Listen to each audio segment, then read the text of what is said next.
안녕하세요. 거의와 관련된 두 번째 영상입니다. 이번 영상에선 과연 어떤 단어들이 있는지 알아보도록 하시죠.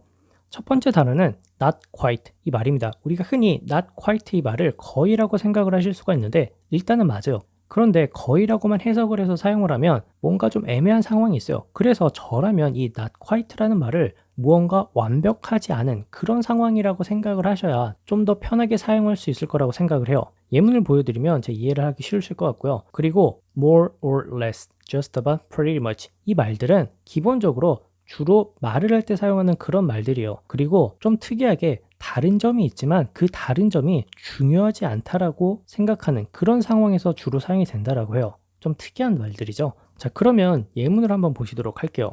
첫 번째 예문을 보시면 아직 갈 때가 아니다라고 했어요. 그런데 만약에 not quite 이 말을 직접적으로 해석을 해보면 아직 갈 때가 거의 아니다. 말이 좀 이상하죠. 그래서 이런 상황에서는 거의라는 말을 굳이 해석을 하지 않더라도 아직 완벽하게 갈 시간이 아니구나. 이런 식으로 받아들여야 이 문장을 매끄럽게 이해하고 사용할 수가 있겠죠. 그래서 it's not quite time to go yet. It's not quite time to go yet. 이런 식으로 말이죠. 다음 예문에선 모든 선물은 거의 같은 크기다라고 해요.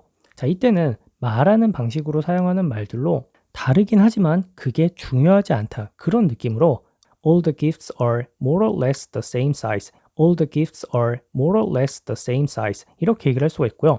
다음 예문에선 그의 개는 그의 고양이와 거의 같은 색이었다라고 해요. 자, 이때도 무언가 말을 하는 상황에서 색깔은 다르지만 그게 중요하지 않다라는 의미로 His dog was pretty much the same color as his cat. His dog was pretty much the same color as his cat. 이렇게 얘기를 할 수가 있고요. 다음 예문에선 그 쿠폰은 거의 모든 사람들에게 유용할 거야 라고 해요. 자, 이때는 말을 하는 상황이면서 모든 사람이 포함되고 그 다름이 거의 중요하지 않은 그런 의미로 얘기를 해서 The coupon will be benefit just about everyone. The coupon will be benefit just about everyone. 이런 식으로 얘기를 할 수가 있겠죠.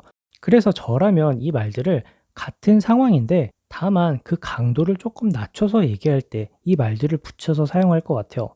개인적인 차가 있으니까 참고하시고요. 다음 단어는 close to 이 말입니다. 이 close to는 우리가 흔히 무언가 가까운 그런 의미로 자주 사용을 하는데 이 가까운이라는 말이 시간이나 숫자를 대상으로 사용한다라고 생각을 해보세요. 자, 이런 경우에는 무언가 늦은 시간에 거의 가까워진 그런 느낌으로 주로 사용을 하고 반면에 숫자와 관련해서 사용을 할 때는 무언가 큰 숫자를 대상으로 거의라는 의미로 사용이 돼요. 뭔가 좀 특이하죠? 다시 한번 정리를 해드리면 close to 이 말을 무언가 가까이, 근처에 이런 말들로 해석을 할 수 있지만 숫자 혹은 시간과 관련을 해서는 거의라는 의미로도 사용이 가능하니까 참고하시고요. 다음 말은 be on the verge of something 이 말인데 이 말은 어떤 상황에 대해서 얘기를 해요. 그래서 거의 어떤 상황에 이른 그런 의미로 해석이 되는데 막 무언가 일어날 듯한 그런 의미로 말이죠. 그래서 예를 들면 거의 울기 직전이다 아니면 거의 새천년의 시대를 열었다. 뭐 이런 식으로 말이죠.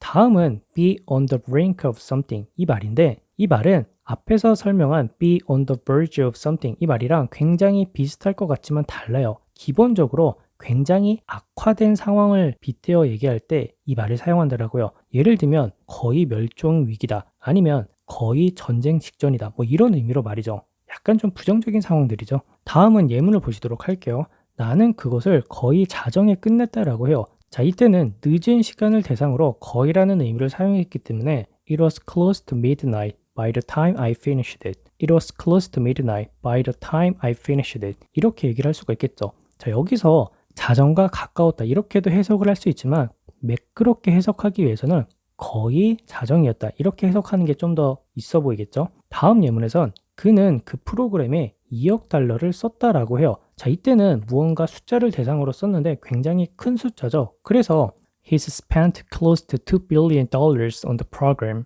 He's spent close to $2 billion on the program. 이렇게 얘기를 할 수가 있죠. 자, 여기서 his는 he has의 약자니까 참고하시고요. 다음 예문에선 나는 울기 직전이었다. 나는 거의 울기 직전이었다. 이렇게 얘기를 했어요. 자, 여기서는 울진 않았는데 무언가 막 일어날 뻔한 그런 상황이죠. 그래서 I was on the verge of tears. I was on the verge of tears. 이렇게 얘기를 할 수가 있겠죠. 다음 예문에선 경제는 무너지기 직전이었다라고 해요. 자, 이때는 매우 안 좋은 상황이죠. 그래서 the economy was on the brink of breaking down. The economy was on the brink of breaking down. 이렇게 얘기를 할 수가 있겠죠. 자, 오늘 단어 어땠나요? 무언가 상황적으로 관련된 그런 단어들에 대해서 많이 다뤘는데요. 앞에서 배운 첫 번째 영상과는 좀 많이 다르죠. 그래서 제 개인적으로 뭔가 다시 한번 언급을 해드리고 싶은 게 있다면 almost, nearly 이 두 개의 단어가 사용되는 방식이 차이가 있다는 거를 다시 한번 생각하셔야 되고요. 두 번째는 좀 더 여러 상황에서 여러 단어들을 사용하고 싶다. 그러면 오늘 배운 말들을 기억을 하시면 될 것 같아요. 자, 그러면 오늘도 영상 봐주셔서 감사하고 다음 영상에서 뵙도록 할게요.